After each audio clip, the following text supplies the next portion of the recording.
Loan Tech, you get it 6 months for free. That's all I'm going to say, 6 months for free. Free. You take anything for free, even a hot poker to the eye. Why not? Maybe not that, but everything else. 6 months free. Check it out. Click this banner over there right up above. Convert your leads. Yeah. Easy, fast. And that. Yeah.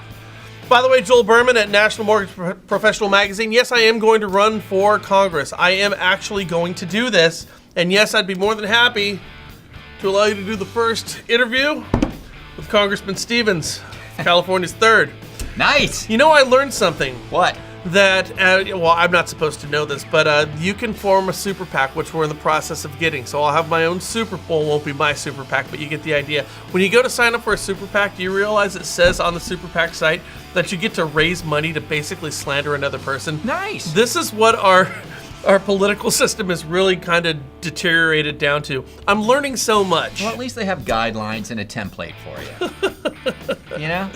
All right, so on to the show. Mortgage delinquencies went from 5.3 to 4.5%, meaning our already historically low foreclosures are even lower right now. Yes! That's a great thing, right, Frank? Yeah! I mean, why not? By the way, the number is going to eventually go up.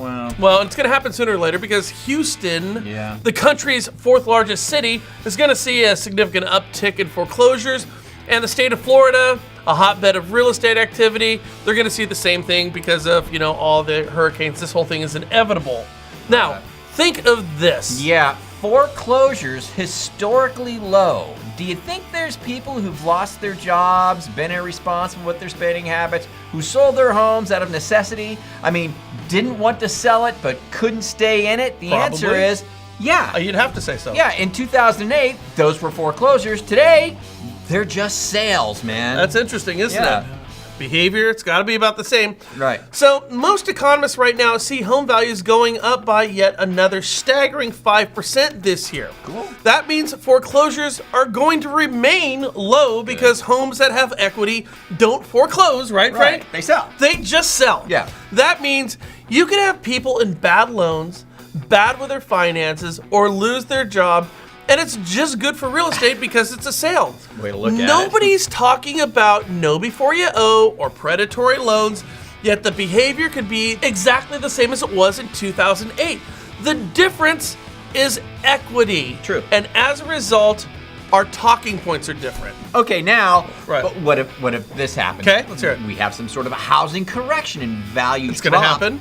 Say by 10%. That's fair. Now, are all the real estate talking pundits going to say the foreclosures are the result of an overinflated real estate market that corrected and these foreclosures are natural and inevitable? That's what they should be saying, but they're probably going to be saying or blame it on the loans as they did in 2008. Probably. I wonder because historically low foreclosures, yeah, they're great, but only possible with historically high appreciation. Yeah. That's the only way that crap happens, boys and girls. Right. Just understand, there will eventually be some type of correction at some point. Our hope over here at the National Real Estate Post is that we collectively look at market conditions and, unlike years past, just don't blame all you dang lenders out there.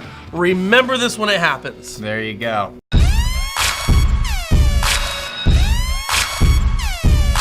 Check this out. According to Black Knight, refis are at a 16-year low. That in spite of our sub 4% rate. That is weird. Purchase lending is at a 10-year high. Huh. And so what does that tell you? I don't know. We're finally right. Me and you. Me and you. We are right. We are right. We've been saying Yeah. go to the purchase market for the last 10 years Yeah. because refis are going to dry up, and it's finally happened. High five. Yes. Now, what's interesting is how bad refis are in spite of the rates right now, guys. Right. Think about this. So here, I'm going to read the tea leaves for you. Sure. You ready for this? Here it goes. Yeah. Here we go. Right? If people aren't refinancing right now in our extreme low rate environment, Yes. they sure as hell aren't going to do it when rates click up. True. Refis are just beginning to dry up. Make no bones about this, guys. This is a purchase market. This isn't a let's ride it out market for the refi sweatshops out there. It's time for you to retool and not just be a tool.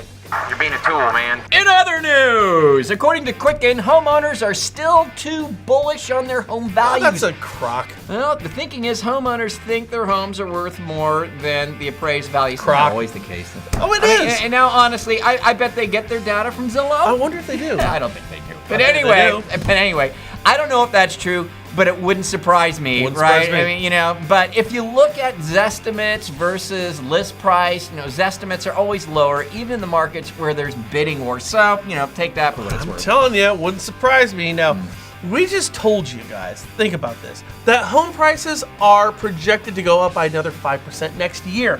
And purchase loans are at a 10-year high. And foreclosures, hell, they're low as ever, and homeowners are too bullish on values? I'm sorry, quite the contrary, Frank. Thing is, ask yourself, appraised values came in at 1.35% lower than the sales price across the board. Yep. What is the market value? Market value is the highest a buyer is willing to pay and the lowest a seller is willing to take. That's market value, right? Okay, so this is lenders reining in values, not the market? Right. Frankly, buyers and sellers would tell you appraisers are 1.35% below the market. That's what would happen. And that would be more accurate, don't you think so? Right. Yeah. So if you think right now, and you said this a moment ago, you're right. In a hot market, it's always the appraisers who are pulling back. Sure. They're not looking at next month's comp, they're looking at last month's comp. Right. And as a byproduct of always looking at last month, you will always be behind what the market value is. So I would disagree with Quicken. The values on these properties are exactly where the buyers think they are. That's exactly what market value is, and I think the appraisers are behind. We've said this in years past. What this market needs right now is a couple shady appraisers to really push the values because that's where the market is. It's true. Always looking out for our country's national equity's best interests over here at the National Real Estate And Post. as your elected representative, I will ensure there's a shady appraiser in every market. I'll make sure of that. Good Bring to his know. values in. All right, well, there you go, guys. Hope you enjoyed the show. Interesting stuff in reality. Leave us your comments down below. Forward, share, and subscribe for free. There's a link on Facebook above to subscribe and on our website, a big orange button over on your right. And you have fun the next couple of days. I'm going to be down in Austin, Texas at a multiple listing system conference. Yeah. That ought to be. I'm going to get to meet Earl Samuelson from Zillow. I'm going to see if I can get a picture with him. Don't be surprised if he kicks you in the nads when he sees you. That could very well happen. Can't say I'd blame him. Should we tell Garrett to cut this out? Because this is going to get back to him. Then he's not going to talk to me. Leave it in. See you guys later. Bye. Bye.